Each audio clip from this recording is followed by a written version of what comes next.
Et si l'humilité, ce n'était pas du tout une faiblesse, mais au contraire un outil d'une puissance redoutable? Aujourd'hui, on va voir comment elle est présentée comme un instrument actif pour percer les mystères de la vie. Une vraie clé d'alchimiste, en quelque sorte. Mais pour bien saisir toute sa puissance, revenons à la base. Au fond, qu'est-ce que c'est l'humilité? Parce que la réponse, on va le voir, est bien plus profonde qu'on ne le pense. Dans cette vision des choses, l'humilité est considérée comme le tout premier outil de l'alchimiste. Vous savez, l'instrument de base, absolument indispensable pour quiconque cherche à vraiment comprendre. C'est le point de départ de toute quête de savoir. Et la définition donnée est très précise. Se soumettre volontairement. Ce mot, il change tout. Ça n'a rien à voir avec le fait de subir ou d'être faible. Non. C'est un choix conscient, une décision active d'ouvrir son esprit à une autre personne ou même à une force plus grande. Bon, alors concrètement, comment ça marche? On va explorer le processus de l'humilité. Et surtout, qu'est-ce que ça peut bien apporter dans notre vie de tous les jours? Le point crucial à retenir, c'est que l'humilité, c'est un processus actif qui se déroule en 4 temps. Tout commence par cette fameuse soumission volontaire, le choix d'ouvrir le dialogue. Vient ensuite l'écoute active, pour vraiment capter ce que l'autre a à dire. 3e étape, on permet à l'autre d'exprimer librement son point de vue pour le saisir pleinement, et c'est seulement à la toute fin qu'on exerce son propre discernement pour faire la part des choses.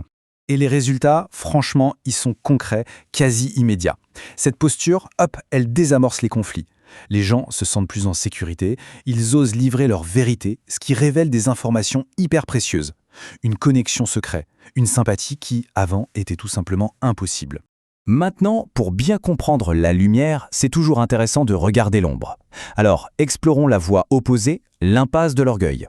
Et attention, ce n'est pas une force, mais plutôt une barrière qu'on s'impose à soi-même et qui nous coupe de la vérité.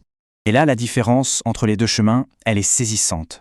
D'un côté, l'attitude humble invite la vérité, elle apaise les choses. De l'autre, l'attitude arrogante pousse les autres à se cacher, elle crée du tourment. Les conséquences sont radicalement opposées. On a le choix entre l'ouverture et l'isolement. Écoutez bien les mots utilisés. Ils sont percutants. On nous parle de ceux qui, à force de s'accrocher à leur vérité figée, finissent par se tourmenter l'esprit. L'arrogance est même décrite comme une funeste création mentale. C'est une image puissante, hein. C'est l'idée d'une prison psychologique qu'on se construit soi-même, brique par brique, un tourment entièrement auto-infligé. Et c'est ici que le concept prend une dimension complètement différente. L'analyse relie notre attitude de tous les jours à un principe cosmique bien plus vaste. L'humilité ne serait donc pas seulement une clé sociale, mais carrément une clé universelle. Au cœur de cette idée, on trouve cette fameuse loi universelle, ce qui est en haut fonctionne comme ce qui est en bas. Alors, qu'est-ce que ça veut dire en gros? Que le microcosme reflète le macrocosme. En d'autres termes, les règles qui régissent nos petites interactions quotidiennes sont en fait le miroir de lois spirituelles bien plus grandes. Notre comportement ici-bas a un écho direct dans d'autres sphères. Et voilà l'implication la plus importante. En pratiquant l'humilité envers les autres, ici, sur Terre, on crée exactement la même ouverture envers une sagesse plus vaste.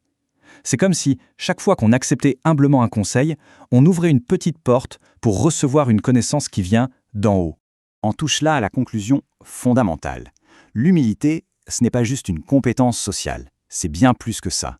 C'est la clé maîtresse, le passe-partout qui ouvre 2 portes en même temps, celle de la connaissance du monde et celle de la compréhension spirituelle. Et toute cette idée nous laisse avec une réflexion à emporter. Si l'humilité est vraiment cette clé qui ouvre toutes les portes, alors la question se pose à chacun d'entre nous. Quelle est la prochaine porte qui reste à ouvrir ?